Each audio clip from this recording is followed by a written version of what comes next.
Budget में वित्त मंत्री निर्मला सीतारमण ने की बड़ी घोषणा। 1 करोड़ युवाओं के लिए खुशखबरी। पीएम आवास योजना के लिए बजट में बड़ा ऐलान। टैक्स स्लैब में भी हुआ बदलाव।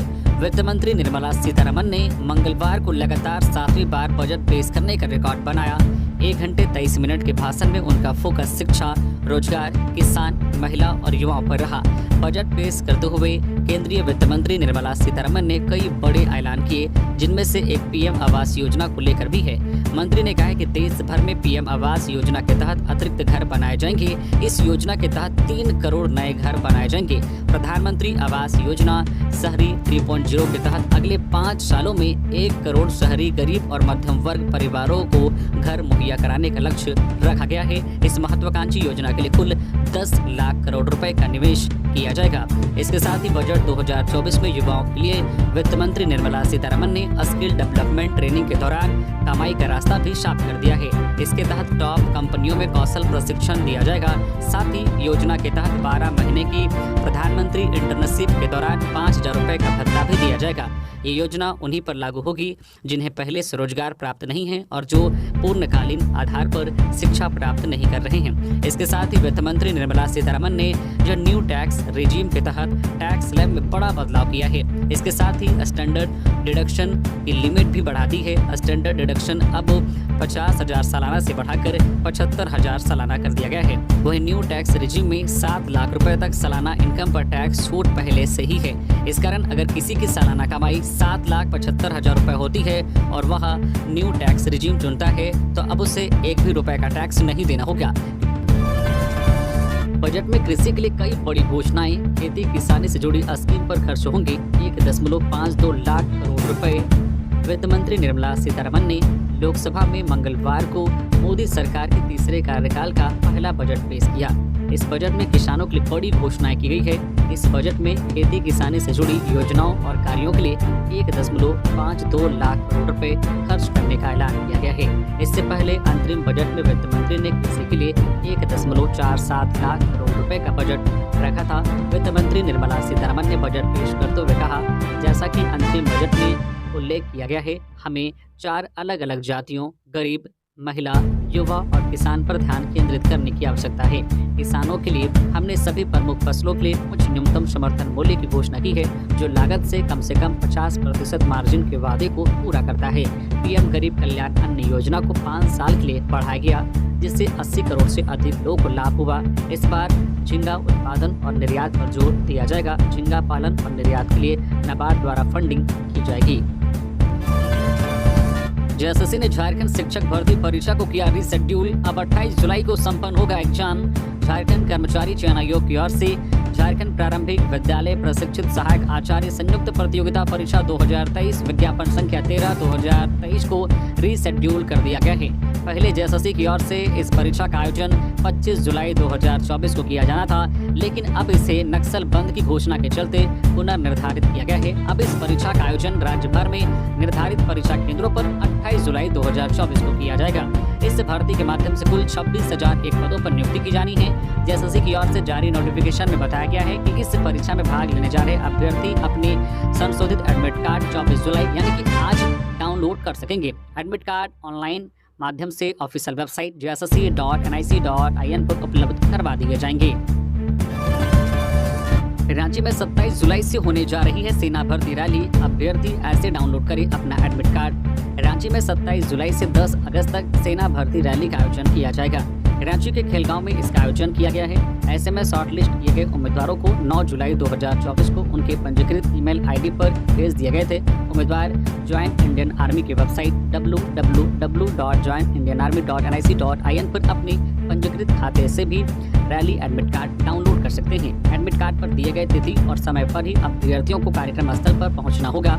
उम्मीदवारों के एडमिट कार्ड पर रैली के लिए रिपोर्ट करने की तिथि और समय दर्ज है। साथ ही उम्मीदवारों को एडमिट कार्ड में उल्लेखित तिथि और समय पर ही कार्यक्रम स्थल पर पहुंचना होगा। ऑनलाइन जनरेटेड रंगीन एडमिट कार्ड प्रस्तुत किए बिना किसी भी उम्मीदवार को रैली में भाग लेने की अनुमति नहीं दी जाएगी। लोहरदगा में वज्रपात से महिला की मौत, 2 गंभीर रूप से घायल। लोहरदगा में वज्रपात से एक महिला की मौत हो गई है, वहीं 2 अन्य महिलाएं गंभीर रूप से घायल हो गई हैं। मिली खबर के मुताबिक जिले के सदर थाना क्षेत्र के हिसरी गांव में मंगलवार को वज्रपात की चपेट में आने से वृद्ध महिला की मौत हो गई, वहीं 2 महिलाएं गंभीर रूप से झुलस गई है। गंभीर रूप से झुलसी दोनों महिलाओं का इलाज लोहरदगा सदर अस्पताल में चल रहा है। हादसे के समय इसरी गांव में महिलाएं खेत में काम कर रही थी। इसी दौरान अचानक से बारिश के साथ वज्रपात हुआ। मिली खबर में बताया गया है कि वज्रपात की चपेट में आने से मौके पर ही स्वर्गीय चतुरू उरांव की 60 वर्षीय पत्नी सुमारी उरांव की मौत हो गई। वहीं इस घटना में संजय उरांव की 35 वर्षीय पत्नी राधा उरांव, चंद्रकिशोर उरांव की 25 वर्षीय पत्नी शुकुरमुनि उरांव गंभीर रूप से झुलस गई। स्थानीय लोगों ने तत्काल सभी को लोहरदगा सदर अस्पताल पहुंचाया, जहां चिकित्सकों ने जांच के उपरांत शुमारी को मृत्यु घोषित कर दिया। वहीं शुकुरमुनि और राधा का इलाज लोहरदगा सदर अस्पताल में चल रहा है। आम बजट विकसित भारत के लक्ष्य को पूरा करने की दिशा में महत्वपूर्ण कड़ी साबित होगा। सुदेश महतो वित्त मंत्री निर्मला सीतारमण द्वारा मंगलवार को पेश किए गए आम बजट पर आज सुपार्टी अध्यक्ष सुदेश कुमार महतो ने प्रतिक्रिया दी है। कहा कि आम बजट 2024-25 विकसित भारत के लक्ष्य को पूरा करने की दिशा में एक महत्वपूर्ण कड़ी साबित होगा। बजट इंफ्रास्ट्रक्चर को मजबूत करने के साथ ही गाँव, गरीबों, किसानों, युवाओं, उद्यमों के आर्थिक व सामाजिक विकास की परिकल्पना को पूरा करेगा। यह बजट राष्ट्र समेत सभी राज्यों के समावेशी विकास को भी बल प्रदान करेगा। इस जन कल्याणकारी और जनहितकारी बजट के लिए प्रधानमंत्री नरेंद्र मोदी और केंद्रीय वित्त मंत्री निर्मला सीतारमण का हार्दिक अभिनंदन है। बजट में झारखंड को किया गया उपेक्षित या आदिवासी विरोधी मानसिकता का परिचय, पन्ना गुप्ता। वित्त मंत्री निर्मला सीतारमण ने 7वीं बार देश का आम बजट पेश किया है। इस पर खाद्य आपूर्ति मंत्री पन्ना गुप्ता ने कहा है कि बजट से झारखंड को उपेक्षित करना आदिवासी विरोधी मानसिकता का परिचय है। देश के प्रधानमंत्री ने एक बार फिर मिडिल क्लास फैमिली को टैक्स के बोझ से दबा दिया है। चुनाव जीत के बाद लगा था कि टैक्स में राहत दिया जाएगा, लेकिन ये उल्टा हो गया। मध्यम वर्ग के ऊपर लगता है कि चुनावी खर्च थोप दिया है। युवाओं को नौकरी के बदले इंटर्नशिप का झुनझुना, वो भी EMI पर दिया गया है। पन्ना गुप्ता ने कहा है कि किसानों और महिलाओं की फिर से उपेक्षा की गई है। इस बजट में कामगार और मजदूरों को फिर ठगा गया है। 183 चयनित अभ्यर्थियों को मिला नियुक्ति पत्र, बोले CM। सर्वांगीण विकास में नवनियुक्त अभ्यर्थियों की भूमिका अहम, जारी रहेगा विकास का काम। मुख्यमंत्री हेमंत सोरेन ने मंगलवार को झारखंड मंत्रालय स्थित सभागार में राज्य सरकार के विभिन्न विभागों में चयनित assistant town planner, junior engineer, motor vehicle inspector, mining inspector, junior engineer, street line inspector, pipeline inspector पद के 183 अभ्यर्थियों का नियुक्ति पत्र वितरण समारोह में बतौर मुख्य अतिथि सम्मिलित हुए। इस अवसर पर मुख्यमंत्री ने कहा कि आज फिर वही सकारात्मक ऊर्जा एवं उत्साह के साथ राज्य के विकास को गति देने के उद्देश्य से विभिन्न विभागों में चयनित 183 नवनियुक्त अभ्यर्थियों को राज्य सरकार की ओर से नियुक्ति पत्र प्रदान किया जा रहा है। हेमंत सोरेन ने कहा है कि कुछ नियुक्तियां झारखंड लोक सेवा आयोग एवं कुछ नियुक्तियां झारखंड कर्मचारी चयन आयोग के द्वारा दी गई है।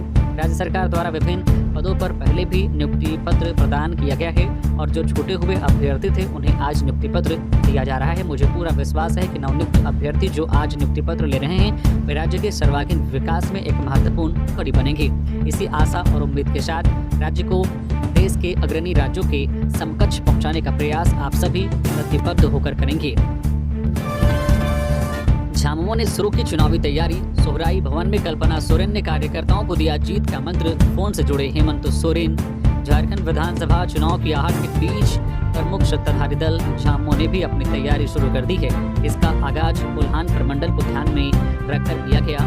मंगलवार को रांची के सोहराई भवन में कोल्हान प्रमंडल के पूर्वी सिंहभूम, पश्चिमी सिंहभूम और सरायकेला खारसवा जिला के पंचायत स्तरीय कार्यकर्ताओं की बैठक की गई। इस दौरान राज्य सरकार द्वारा चलाए जा रहे लोक कल्याणकारी योजनाओं के प्रचार प्रसार और सांगठनिक रूप से युद्ध स्तर पर कार्यक्रमों को आयोजित कर योजनाओं का लाभ राज्य के अंतिम व्यक्ति तक पहुंचाने का कार्य सुनिश्चित करने का निर्णय लिया गया। सरकारी कार्यक्रमों में व्यस्तता के कारण पार्टी के कार्यकारी अध्यक्ष हेमंत सोरेन बैठक में शामिल नहीं हो सके।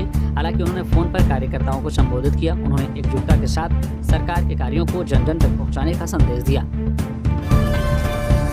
सहमति बनने के बाद फिर अड़े सहायक पुलिसकर्मी, सरकार के सामने रखी यह शर्त। सहायक पुलिसकर्मियों का आंदोलन जारी है। विधायकों से वार्ता होने के बाद भी सहायक पुलिसकर्मियों ने आंदोलन ना खत्म करने की बात कही है। उनका कहना है कि सोमवार को हुई वार्ता में जिन बिंदुओं पर सहमति बनी है, अगर वो मांग 24 जुलाई को होने वाले कैबिनेट में मान ली जाती है तभी वे अपना आंदोलन समाप्त करेंगे। जब तक सरकार उनकी मांगों को कैबिनेट में नहीं लाती है तब तक उनका आंदोलन जारी रहेगा। ऐसे में आज होने वाले कैबिनेट की बैठक पर सबकी नजर रहेगी। गौरतलब है कि सहायक पुलिसकर्मियों से सोमवार को विधायकों ने बात की थी। 6 घंटे तक चली मैराथन वार्ता में मानदेय में 30% की बढ़ोतरी, 1 साल का अवधि विस्तार, होमगार्ड और वन आरक्षी की बहाली पर रिजर्वेशन पर सहमति बनी। इसके अलावा सिपाही के तर्ज पर छुट्टी और सालाना 4,000 रुपये भत्ता पर भी फिर बात बनी है, जिसके बाद उम्मीद जताई जा रही थी कि अब सहायक पुलिस कर्मियों द्वारा अपना आंदोलन खत्म कर देंगे, लेकिन अब उन्होंने सरकार के आगे एक नई शर्त रख दी है। नेतरहाट और पतरातू में बनेगा डिजिटल तारमंडल, धनबाद को साइंस सेंटर की सौगात, चंपई ने इन योजनाओं को दी हरी झंडी।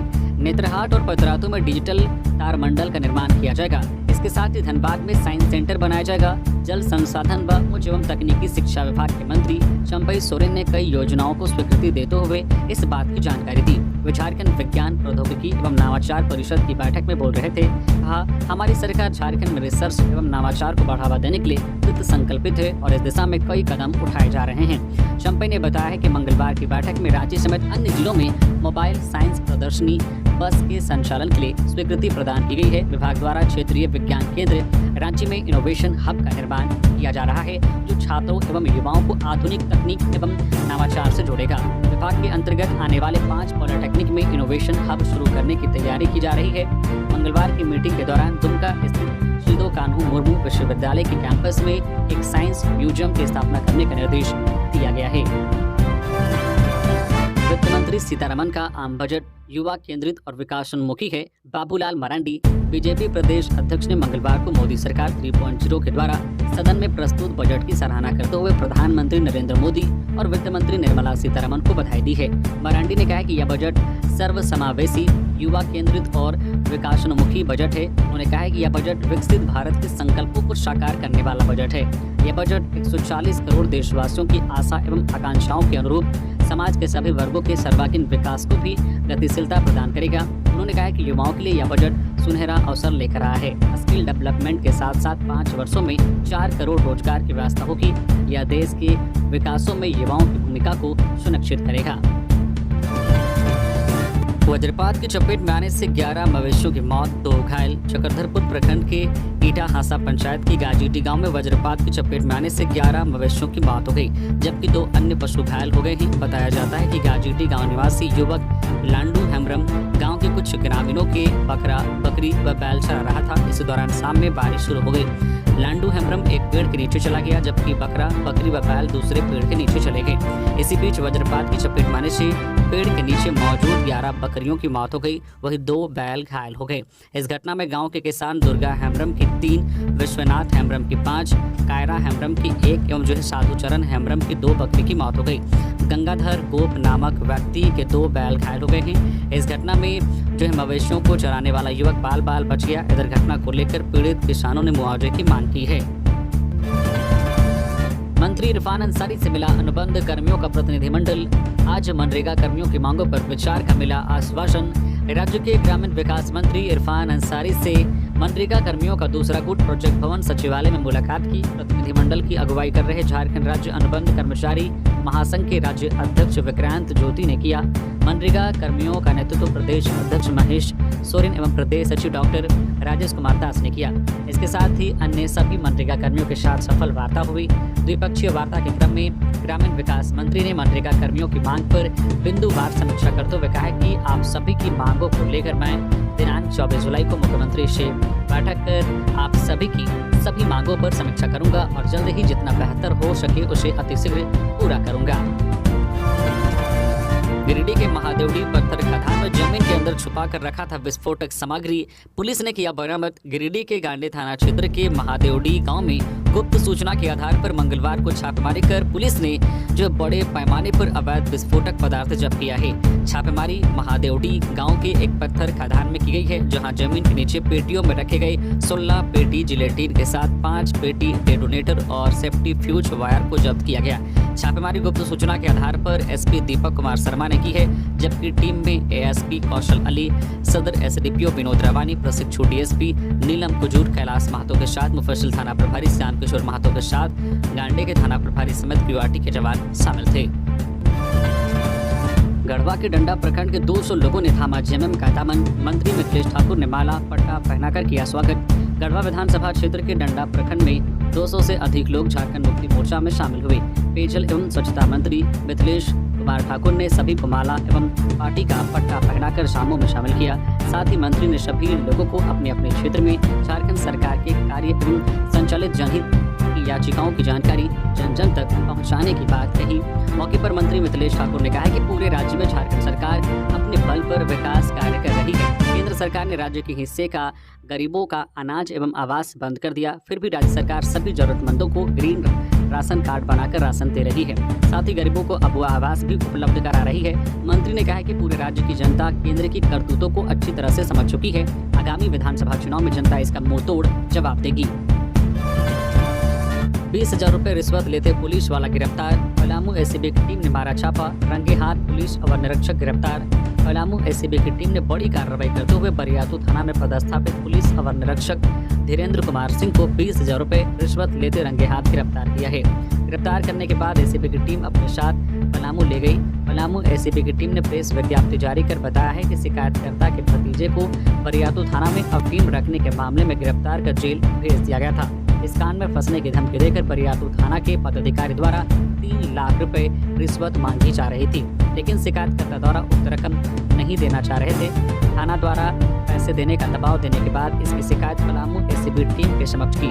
शिकायत मिलने के बाद पलामू एसीबी की टीम के पुलिस अधीक्षक द्वारा मामले के विधिवत सत्यापन किया गया, जिसमें मामला सत्य पाया गया। इसके बाद एसीबी की टीम ने जाल बिछाकर पुलिस अवर निरीक्षक धर्मेंद्र कुमार सिंह को रिश्वत लेते रंगे हाथ गिरफ्तार किया गया। 40,000 करोड़ रुपए किस हिसाब से दे रहे हैं? बजट को लेकर सीएम हेमंत सोरेन का केंद्र पर निशाना। केंद्रीय वित्त मंत्री निर्मला सीतारमण ने मंगलवार को संसद में 2024-25 का बजट पेश किया। इस पर झारखंड के मुख्यमंत्री हेमंत सोरेन ने अपनी प्रतिक्रिया देते हुए केंद्र की जमकर आलोचना की है। उन्होंने झारखंड के लिए मिले पैसे को लेकर असंतोष जाहिर किया। मोदी सरकार 3.0 के पहले बजट में 40,000 करोड़ रुपए दिए जाने के सवाल पर मुख्यमंत्री हेमंत सोरेन ने कहा, 40,000 करोड़ रुपए किस हिसाब से दे रहे हैं और बदले में इस राज्य से कितना ले रहे हैं? नौकरी पा लेना ही बड़ी बात नहीं, कर्तव्यों का निष्ठापूर्वक निर्वहन करना सबसे बड़ी बात है। मंत्री मिथिलेश। झारखंड सरकार के पेयजल एवं स्वच्छता मंत्री मिथिलेश कुमार ठाकुर ने मंगलवार को गढ़वा के नया समाहरणालय के सभागार में मनरेगा के तहत नवनियुक्त 13 प्रखंड कार्यक्रम पदाधिकारियों को नियुक्ति पत्र दिया। साथ ही कल्याण विभाग की ओर से 20 लाभुकों के बीच 2 करोड़ 72 लाख रुपए का ऋण सस्ते अनुदानित दर पर वितरण किया। इनमें झारखंड राज्य अनुसूचित जाति सहकारिता विकास निगम लिमिटेड द्वारा चयनित लाभुकों को मुख्यमंत्री रोजगार सृजन योजना के तहत वाहन एवं व्यवसाय के लिए 2 करोड़ 48 लाख रुपए से अधिक ऋण का बैंक चेक प्रदान किया गया। जो है नियुक्ति पत्र वितरण किए गए 13 उम्मीदवारों में 6 सामान्य वर्ग, 1 अनुसूचित जाति, 3 अनुसूचित जनजाति, 1 अत्यंत पिछड़ा वर्ग तथा 2 आर्थिक रूप से कमजोर वर्ग के उम्मीदवार शामिल हैं। केंद्र सरकार का आम बजट आम लोगों के लिए नहीं, खास लोगों के लिए बनाया गया है। सुप्रियो भट्टाचार्य। जेएमएम प्रवक्ता सुप्रियो भट्टाचार्य ने प्रेस कॉन्फ्रेंसिंग कर कहा है, वित्त मंत्री सीतारमण द्वारा पेश किया गया मंगलवार का आम बजट आम लोगों के लिए नहीं बल्कि खास लोगों के लिए बनाया गया है। कहा कि ये बजट प्रधानमंत्री की कुर्सी बचाओ या सत्ता बचाओ योजना के अंतर्गत आया है। ये बजट देश के लिए कतई नहीं है। इस बजट से ये जाहिर हुआ है कि केंद्र सरकार अंदर से कितनी डरी हुई है। इस डर के कारण ही आंध्र प्रदेश पर खास ध्यान दिया गया है। साथ ही बिहार पर भी बजट को फोकस किया गया है। थोड़ा ध्यान ओडिशा पर भी दिया गया है। इससे ऐसा लगता है कि बाकी 27 राज्य इस देश में है ही नहीं। कहा कि बीजेपी ने हालिया चुनावों को मुद्दा विहीन होकर लड़ा, केवल सांप्रदायिक बातें कही। कहा बजट भी उसी की झलक जैसा है।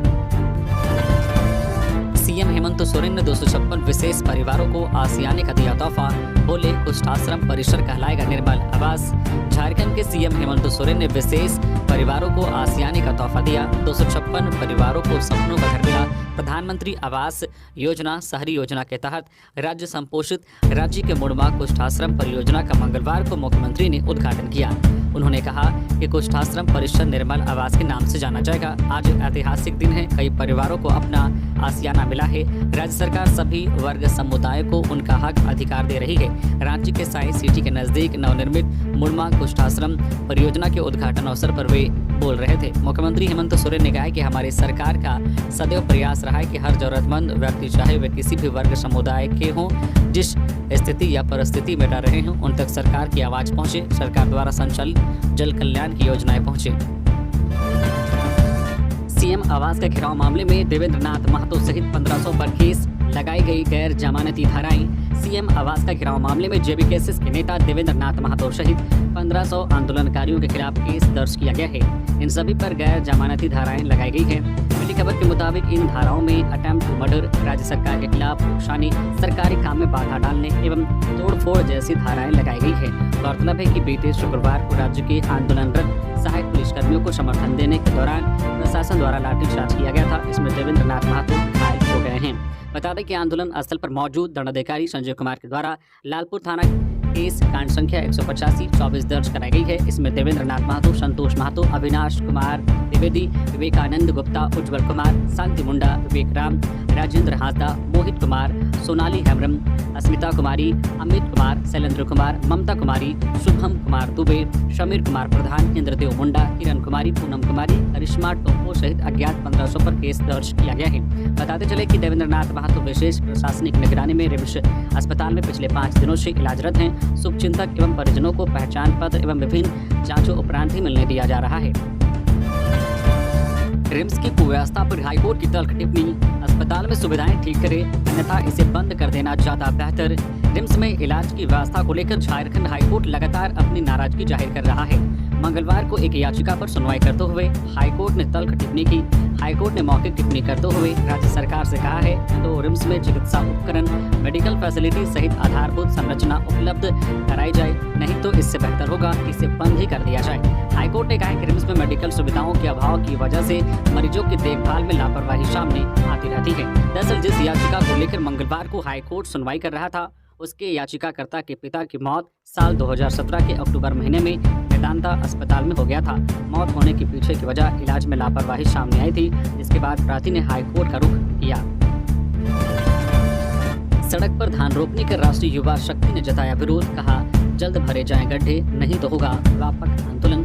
बारिश शुरू हो चुकी है और सड़कों पर जल जमाव और कीचड़ों की समस्या ने लोगों का जीना मुहाल कर दिया है, लेकिन इसके समाधान की दिशा में जनप्रतिनिधियों की तरफ से आवश्यक पहल नहीं की जा रही है। इसी बीच मंगलवार को रांची के रातू रोड से पिस्का मोड़ जाने वाले रास्ते में भी लोगों ने इस जल जमाव का अनूठे ढंग से विरोध प्रदर्शन किया। दरअसल गैलेक्सिया मॉल के पहले शास्त्री चौक से मधुकम जाने वाले रास्ते पर बड़े बड़े गड्ढे हो गए हैं। आए दिन सड़क दुर्घटना घट रही है, इसके बावजूद भी जनप्रतिनिधि सोए हुए हैं। सड़क की मरम्मत करने की मांग को लेकर राष्ट्रीय युवा शक्ति के केंद्रीय अध्यक्ष उत्तम यादव और स्थानीय लोगों ने जो मंगलवार को धन रोपनी किया, इस दौरान लोगों ने हाथ में बैनर पोस्टर रखकर रांची के माननीयों के खिलाफ खूब नारेबाजी की। 40 किलोमीटर पैदल चलकर युवाओं ने डीसी को सौंपा ज्ञापन, विस्थापन मुआवजा देने की रखी मांग। हजारीबाग जिले के बड़कागांव से सैकड़ों की संख्या में युवा 40 किलोमीटर का पैदल मार्च करते हुए हजारीबाग उपायुक्त नैन्सी सहाय को अपना ज्ञापन सौंपा।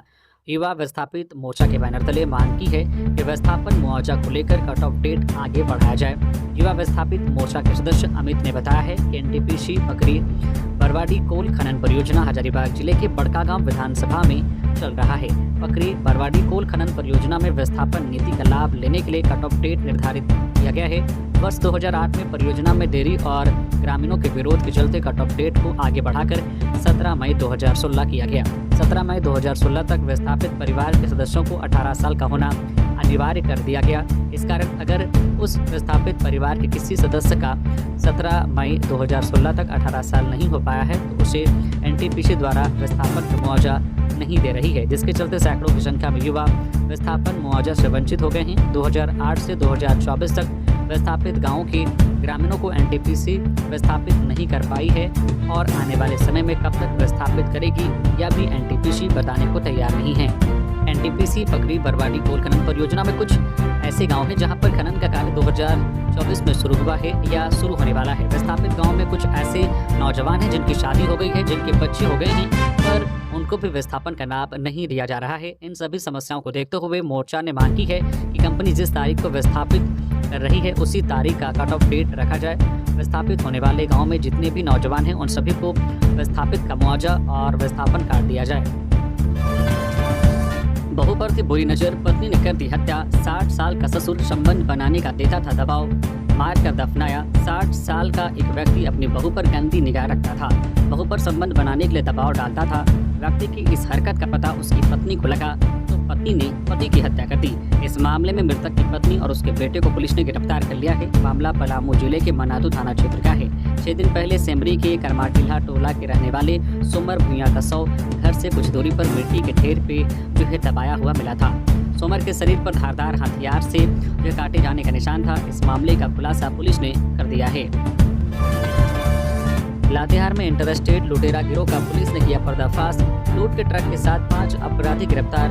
अंतर्राज्यीय लुटेरा गिरोह के 5 अपराधियों को लातेहार पुलिस ने सोमवार की देर रात गिरफ्तार किया है। इस दौरान पुलिस ने लूट का ट्रक के साथ ही एक देशी रिवॉल्वर, मोबाइल और कुछ नगद राशि भी अपराधियों के पास से जब्त की है। अपराधियों की गिरफ्तारी की पुष्टि डीएसपी वेंकटेश कुमार ने की है। गिरोह में शामिल लुटेरे सड़क पर वाहन लूट की घटनाओं को अंजाम देते थे और लूटे गए वाहनों को दूसरे राज्यों में बेच देते थे। गिरफ्तार लुटेरों में लातेहार के मनिका निवासी मुमताज अंसारी, त्रिलोक कुमार, लोहरदगा के जोबांग निवासी परवेज आलम और रोशन अंसारी तथा पलामू के सतबरवा निवासी कौश आलम शामिल हैं।